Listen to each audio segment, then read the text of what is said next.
Good afternoon, gorgeosities. How are you all today? I hope you're well. I'm carrying on from a video you will have seen a couple of days ago when I was doing my harvesting. But I thought while I was here today, because things have been growing a bit, I'll give you a quick tour, mid-August tour. Now, I don't normally do a kind of a mid-month tour, but as I was saying at the beginning of August, I actually filmed the August tour on, I think it was the 29th of July, because I knew I wouldn't be getting back to the plot for a few days. Things have moved on a bit. So, obviously in the intervening couple of weeks, we've had this incredibly hot weather. We continued to be dry, so dry. In the last few days, we've had a few showers. We've helped, just keeping things alive. But some things have bitten the dust because of the lack of rain and then that intense heat, which I know for a lot of people, you don't class it as intense heat.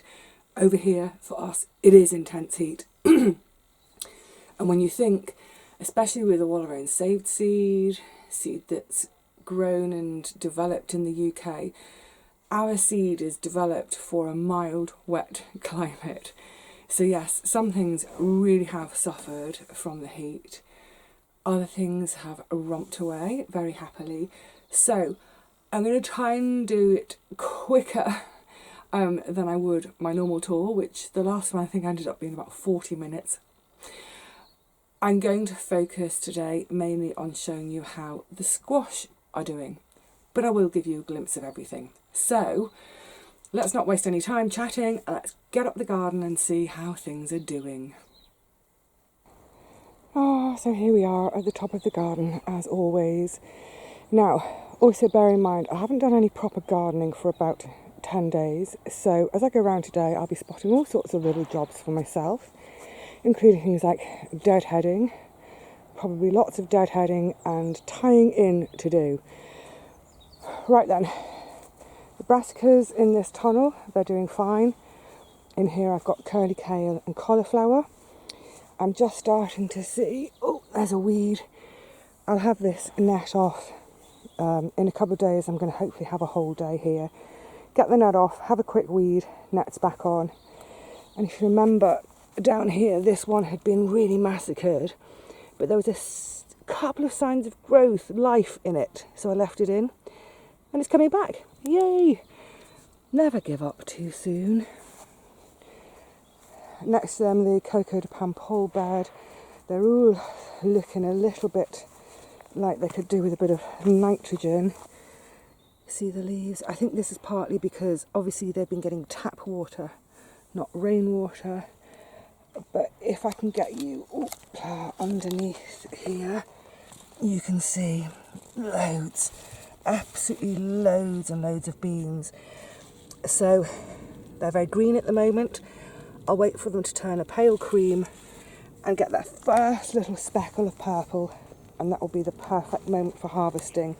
And that should be at about the first week, walking backwards, first week of September or so, second week of September. Both sets of beans. Oh Poppy, have you turned up for your... Oh, you have to be in every video, don't you?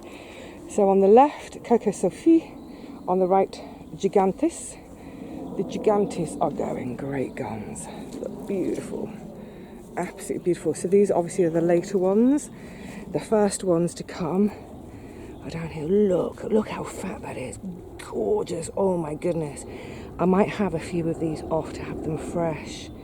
Not just have them all for demi-sec or dried. Beautiful. The Coco Sophie really haven't done so well this year. They've hardly climbed at all. They are putting on their beans now. They're coming. They're just not... Yeah, they just seem rather tardy. And I think this is because of the heat and the dryness. They've even started to drop their leaves. So, look, bare poles. They should have been to the top by now. Never mind. Poppy, am I going to have to step over you, darling? Good girl. So, around, this is what I want to show you in the squash patch. The Paprika Peppers There's loads of them. Can you see? It may not pick up. You see how this is a darker yellow? They start off this really pale yellow. They'll darken up, they'll turn orange, then they'll turn red, and then I'll harvest them. This is what I want to show you. The squash have gone doolally. So this was supposed to be 3 cream of the crops, or as Paul calls them, cream of chicken soups. They are, oh, I can show you one over here. They are a sort of ribbed, oh sorry, let's get in there. A ribbed pointy one. Yay! So there's plenty of fruit coming. But earlier, about 3 weeks ago, I spotted a round yellow one in here, and I thought that's not cream of the crop. Cream of the crop is supposed to be pointy. It has been developing, and now it's going to be so hard to do with one hand and crinkly leaves. Can you see? That is a Rouge Fifth de Tempe. I don't know what happened to my labelling this year. I'm normally very good. Perhaps the seeds got sort of tipped out the packets in the tin. I don't know. Never mind, I'm quite happy to have it. But that one there, planted where the stick is, that is a cream of the crop. And it's come all through here, across. It was coming across anyway, so I thought, right, I'll train you up this teepee. And it has gone up, and up, and up, and up, and up. That's at the top. You see, it's hanging over, it's got so long. Now, some people will advise you to nip out the end of your vine tip after you've got 2 or 3 fruits set. Here's another little fruit that's set and it's growing. It's got a nice little support there in the V of one of the sticks. So yes, you can nip out the tip of the growing vine. If you're growing for competitions, this is another beautiful fruit here. If you're growing for a competition and you're growing for size, then probably once you've got a really good one set, you'd nip the tip out. But I let mine do their own thing. I let them do what they want, scramble and ramble, because actually this way I will probably get more fruits, but smaller fruits, but that actually suits me when I'm cooking mostly for one. Let's see another one. Let's see if I can get in here to show you. There's another lovely fruit developing. Aren't they pretty? Oh, and one just in there. Gorgeous. Oh, actually there's 2. There's that one which is really quite developed. Another one there. Another one there. Yippee-yi-yay! Okay, I have to back out because this path has now been entirely taken over by the squash, as you can see.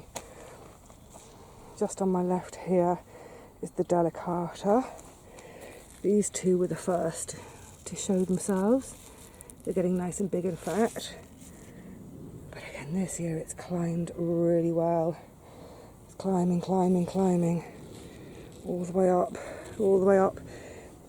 I keep spotting fruits and then losing them to show you. There's another little one developing. We're getting a little bit late in the season for these teeny tiny baby fruits to do much. But that's okay, because I've got enough. This top end on this teepee, this is, excuse me, this is yellow scallop. Going the wrong way. Absolutely zero sign of any fruits on them yet. There's another one over here. I've yet to see fruits, but that's why I've been happy to let the cream of chicken soup one come up here. We're going to be right into the sun. Glorious morning it is. Morning, afternoon, I'm not sure. Then this top teepee here is the Waltham Butternuts. Oh, looks like I need to do a bit of tying in or encouraging around. They haven't really been doing much yet. I have seen a couple of fruits in the other Waltham bed, which I'll show you, but yeah, not doing much. This poor tomato, it didn't like the heat. But now look, this is what I want to show you. This is the Jack Be Little. I've got a leader here all the way along the ground, another leader. I've got loads of leads tied in and trained, again, right to the top. I now have leaders that I've had to tie into the beam poles, masses, lots of little fruits coming. But do you remember when I did the August haul, I showed you 2 little teeny tiny marble-sized squash sitting upright. I called them my twins. Well, look at them now, aren't they lovely? So, welcome to Virginia and Vita, the Jack Be Little twins. Beautiful. To give you an idea of scale, palm of my hand. So literally 2 weeks ago they were sort of like the size of my thumbnail. Gorgeous. Tons more flowers, but not a huge amount of female flowers. But it's gone mad. It has been rampant. I've really, really loved growing this year. I'll see what the harvest is like. I'll see what the taste is like. But, well, if these 2 beauties are anything to go by, yes, I'll certainly grow it again next year. Aren't they pretty and perfect? Virginia and Vita. Okay, let's giddy up. Main crop potatoes, haven't done anything with them. Haven't done anything with anything, actually, in the last couple of weeks, just because of heat. But they can happily sit in the ground until October. Still need to go back over this bed to rescue any missing Anya early salad potatoes, and then get my purple sprouting broccoli in. This bed has struggled in the heat. I have been having bits away, but a couple of the perpetual spinach bolted. All of these salads now here, they all bolted.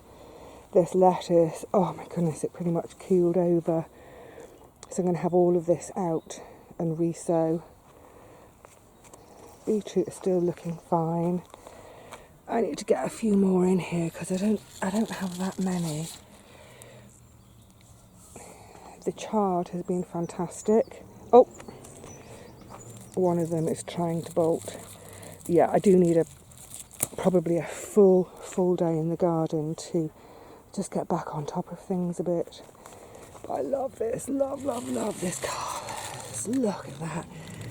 And then you get the glimpse of, a yellow one next to the pink one.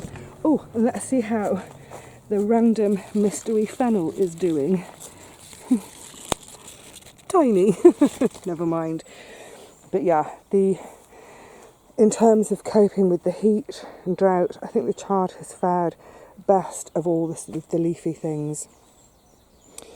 Bird rock and core, you saw me harvesting in the last video. There's tons more to come. Chickpeas, I'm starting to harvest them green now. So I give them a squeeze. Yeah, well developed peas.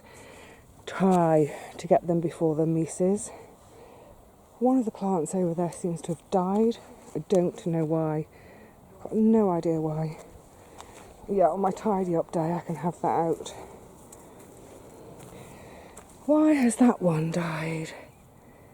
Yeah, I really don't know. There's a couple of peas on it which I'll have. How peculiar. The calendula had a massive pick.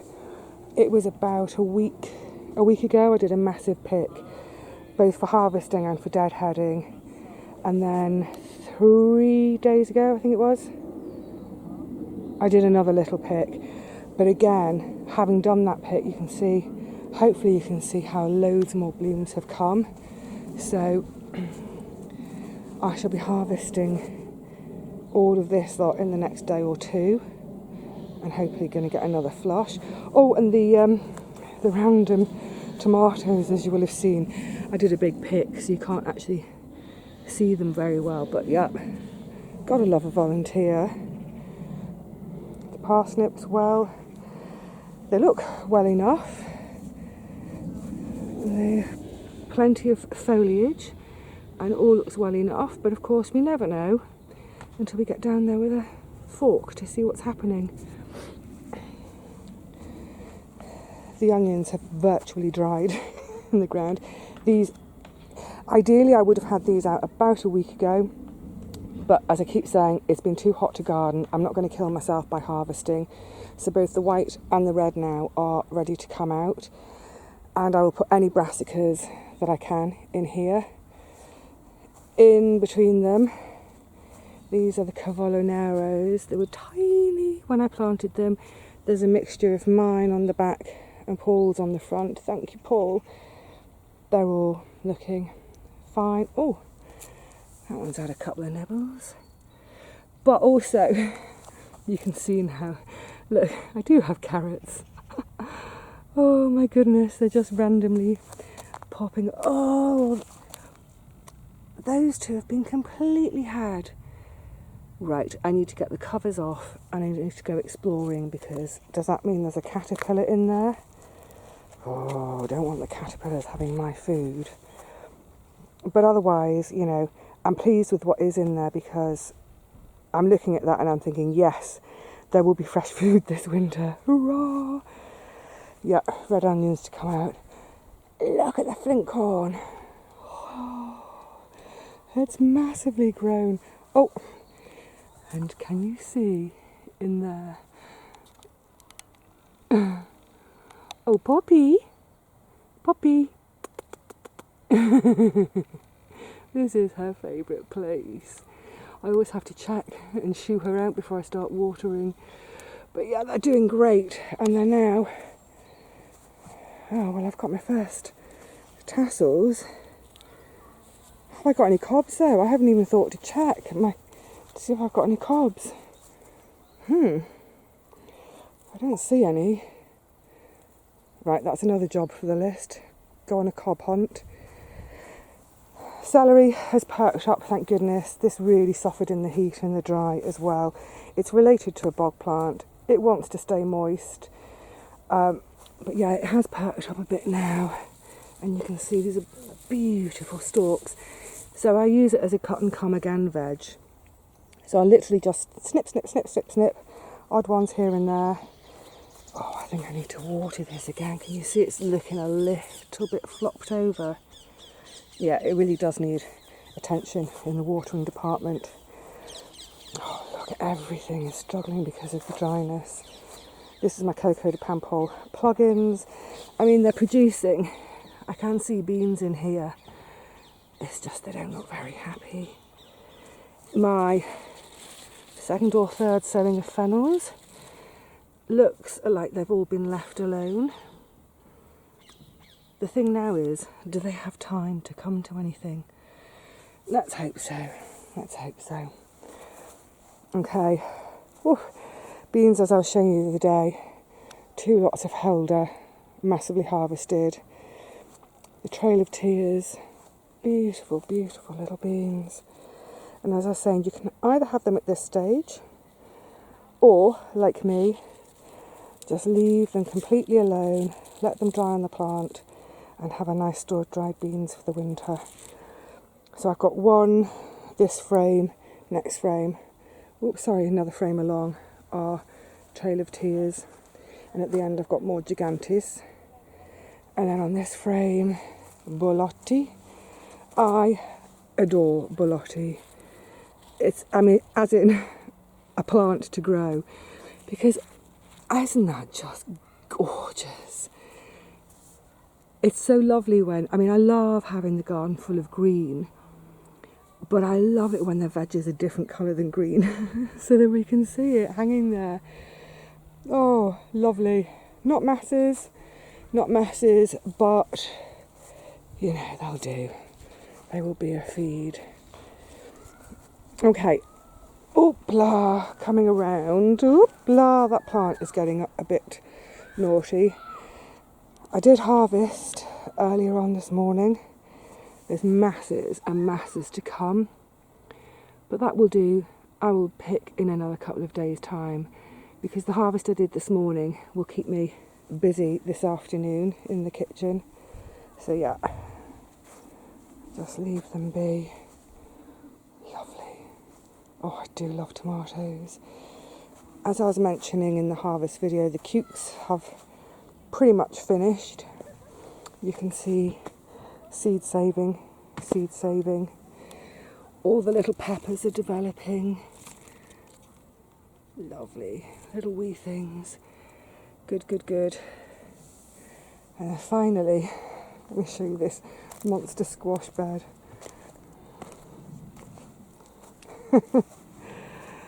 Well, as you can see, I no longer have a path here.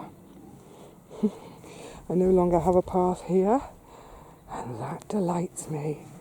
What really delights me is, I'm going to try and step into here now. Hoopla!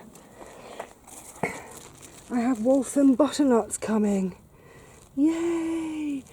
So I've seen a few dotted around. There's another, oh, leaning. Can you see there? Lovely.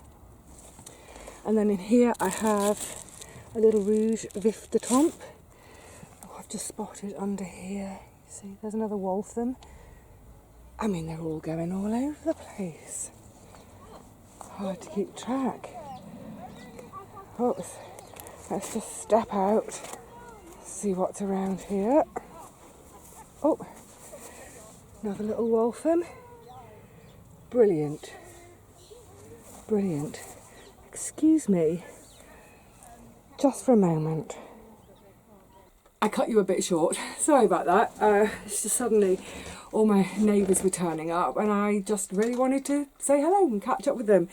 I don't need to show you the herb bed or the deck at the moment. This video has been longer than I intended it to be, so those I will catch you up on with in the September tour. Oh my goodness, it's going to be September soon. Yeah, it's unbelievably muggy, sticky today. It's only about 28 degrees. 28 is 83, 84 Fahrenheit. Actually, 28 would be a hot day for us normally. Because we've been having these 35s, 36s, 37s, this does feel a bit cooler, but my goodness, the humidity is crazy. Literally, that's all anyone is saying in the gardens this morning, is talking about the humidity this afternoon. I keep forgetting the time. So, yes, enough for today. I just really wanted to show you how the squash have really got going, which is great. And a relief, because it's a big part of my diet through the winter and spring, all year actually. But they're really important to me because they store so easily. You know, if all my freezers broke down, if I'd lost all my freezer storage, I would still have all my squash, my dried beans, my onions, and from that I could make stuff to live on. So yeah, I'm delighted. Now it's time to go home and have a cool bath again. I will see you all again really soon, I hope, and hopefully start to get doing some gardening again. Until then, please look after yourselves and each other. Bye for now.